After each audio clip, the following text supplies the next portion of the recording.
Hey, Fundraiser. Welcome to the Hey Fundraiser podcast. And if you're watching this on YouTube, welcome to the Hey Fundraiser YouTube channel, where we really try to make major gifts feel less like a mystery and more like a party you actually want to be invited to. So I'm Mary, your fundraising coach, hype woman, and lover of both spreadsheets and storytelling. So today I want to dig into one of the biggest time sucks in major gift fundraising. Every day I'm having conversations about stop chasing the wrong prospects. It's very difficult. I get it. Like you have someone in your area that is very wealthy. And a lot of people think that wealth equates to philanthropy, and it does not. So, I want to talk to you about saving your sanity, saving your time. I mean, you've got limited number of hours, limited names in your portfolio, and brain cells available each week. So, let's not waste time on chasing the wrong prospects. So, how do you actually know who belongs in your portfolio? Well, let me introduce you to the ABCDE method. This is like 5 fast signals to help you spot the real deal major gift prospects. Now, it is ABCDE. I'm not that creative, but this is like your cheat code for prioritizing who gets your energy and attention. Like I said, you only have so much time. You only have so much brain space. You have to be selective. And just remember, this took me a long time to learn. But when you say no to one thing, you're saying yes to other things. Make sure you're saying yes to the right things and no to the wrong things, including chasing the wrong prospects. Let's start with our ABCDE framework. So A stands for affinity and action. This prospect cares deeply and they want to do something about it with your organization. They don't just say, that's such important work. They give, they show up, they're asking questions, they express mission level alignment with you.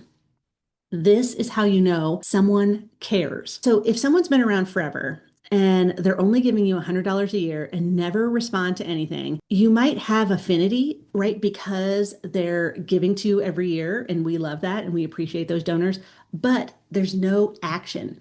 A stands for affinity and action. You have to have both. But if you see someone increase their gift like unsolicited, unprompted, or start volunteering at your events out of the blue, this is a signal fundraiser.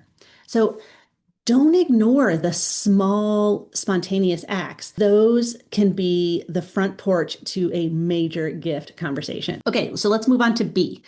B is big gifts elsewhere. When you're looking at your prospect list and you're looking to see who is worth my time, the people who have made significant gifts to other nonprofits. I'm talking 5K, 10K, 25K. It doesn't really matter if it's in your space. You may work for an animal shelter, but you see that this donor's giving $10,000 gift every year to your local hospital.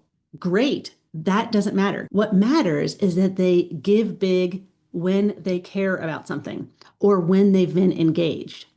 So with B and big gifts elsewhere, what we're really talking about is they have capacity to give and they're actually making gifts. This is public information a lot of times. You can find this information out in annual reports, public 990s, event sponsorship lists. So you're not prying per se, you're like pattern matching. If they give 25,000 to their college's capital campaign, they can give. Your job is to get them to want to give to you. Okay, let's move on to C, connections inside. This means that they are 1 degree away from knowing someone in your organization. It could be a board member, it could be a staff member. This removes any of the coldness. So they're a little bit warmer, and someone you trust already knows them. A board member could bring someone to an event. A volunteer could drop their name to you. A current donor could say, you should talk to my friend, Patty. A warm referral doesn't just raise your odds of getting a meeting, it tells you someone thinks they belong in your world. So here's a couple examples. If a board member says to you, I know this couple, they're my neighbors and they would really love to hear more about our work. That's a clue. So, one tip is ask your board for one name this month that they think should be on your radar. It's really prospecting gold. You just have to really tell them the parameters. Like, we're looking for people who could make a gift of $10,000 that live in our area. Like, just put some parameters around it and go ahead and ask your board this month. Another example is I have a coaching client in Seattle, and one of the staff members, I mean, a program staff member, came to the development office and said, "Hey, I grew up with this gentleman who has now like kind of hit it big in the tech space, and I think we should really ask him to support our work." Now, this organization's in Seattle. This donor lives in middle America somewhere like Oklahoma, Kansas, or something. The staff member sent an email introduction that was kind of co-crafted. Like, I helped, the director of development helped, and we wrote this email for this guy to send to his friend. The guy took a private plane, flew out here with his wife, took a tour of the organization, wrote a $100,000 check that day, and was like, "It's so good to connect with you." So a warm referral is huge. Now, that person just made the gift like maybe 3 or 4 months ago. So we're working on some strategies to keep them engaged, even though they live like 1,500 miles away. But it's the warm referral. They're connected to this person who does this programming, and he loves his job. And when he came and gave the tour, it was really an amazing experience. So it could be a referral from anyone, a staff member, a board member, as long as they have a connection to your organization. Okay. D stands for donor behavior upgrade. We want to look for signs that they've upgraded themselves without you actually asking them for a gift. So let's say maybe last year they gave $500. And then when you send out your year-end appeal this year, they gave 1,000. Or they've added a heartfelt note with their gift. Or they checked a box to say, make this gift monthly with no conversation. This shows intentionality. They're not just giving out of habit, they're actually leaning in. So these are the things that you want to pay attention to. Now, if they surprise you with a larger gift, follow up with curiosity. You could call, "Oh my gosh, we just got your gift. Thank you so much. I noticed that you increased your giving. We're so honored. I'd love to hear what inspired you to do that." And then really listen. So if they're upgrading on their own, they're sending in $1,000, $5,000 gifts without actually being solicited, they're begging you for engagement. So speaking of engagement, that is E. Are people replying to your emails? Are they showing up to events? Do they forward your newsletter to their friends? Are they returning your emails and texts? So time and attention are currency. Time and attention is like the love language that a donor shows an organization. So if they're giving you either time or attention, that's a signal that you can go deeper with them.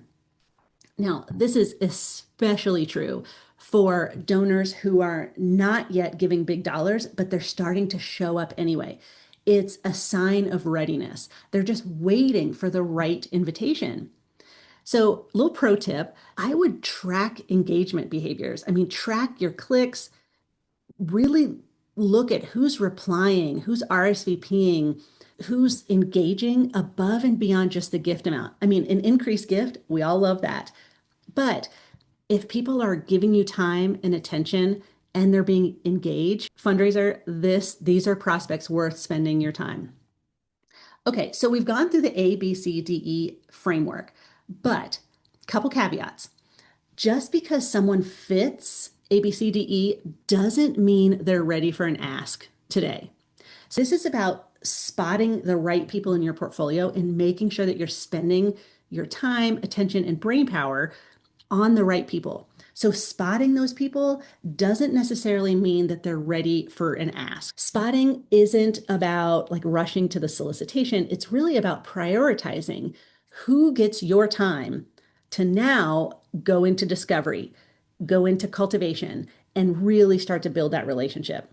So the goal is to move people from potential to partner and do it very intentionally.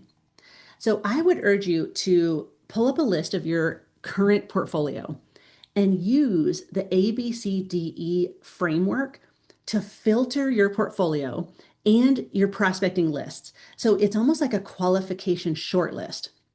If people are meeting A, B, C, D, and E, they should stay on your prospect list. If they're only meeting 4, you should decide which 4 are most important to you. If they're meeting 3 or less, I know this is hard to hear, fundraiser, but I would bless and release because we really need them to be showing up. We need affinity and action. We need to know that they're giving big gifts elsewhere. And of course, big gifts doesn't mean 6, 7-figure gifts. They're giving 5, 10, 25K to other organizations. So they're proven philanthropists. We need, a really nice connection. We don't have to have the C. You don't have to have a connection. If they're giving, you as a fundraiser could be that connection inside. We need their behavior. We need continued giving. We need upgraded giving, and we need engagement beyond just the gift. So, fundraiser, this is my ABCDE framework. Now, if you want this framework in a tidy little one-pager that you can bring to your prospect meetings or sit on your desk or just kind of have as a reference, go ahead and go to the show notes or the description below and grab my prospect spotting checklist.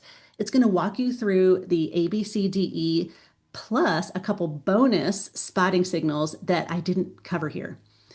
Now, this is also something you can use before a donor visit. Use it in your next strategy meeting. Use it when you're feeling stuck. Use it when you are thinking, who is the next person that I need to start building a relationship with? Because if you're looking and you have people who are A, B, C, D, and E, friend, those are the ones that you want to go after. So my hope is that these 5 signals save you time, stress, and any and all second guessing. So if this was helpful, follow the show, leave a review, share it with someone on your team who is drowning in low likelihood prospects, which is just the worst place to be in. So you're doing the brave work, fundraiser. I am here to help. I will see you in the next video.